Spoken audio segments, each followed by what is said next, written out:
Whenever I tried to open the game, I got this error. The application was unable to start correctly. And to fix this, you just need to go to search menu and type Windows Security, click on open it.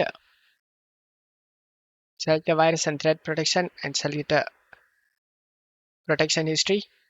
In the thread found, just select the yes option. As you can see, the game related file, select the action and select allow on the device option and select yes. Same thing under here, you just need to see any game related file and select action and select allow on the device option. Same thing for here, the game related file, select the action and select allow on the device option. After doing it, go to virus and threat protection and scroll down and select manage settings. Scroll down, select add or remove exclusions and select yes. Select add an exclusion and select folder. And you just need to navigate to the game folder, guys. I saved in C drive. Here it is. Select the game folder and select folder option. And the game folder has been added to this list. Just close stuff here and launch the game through the desktop shortcut.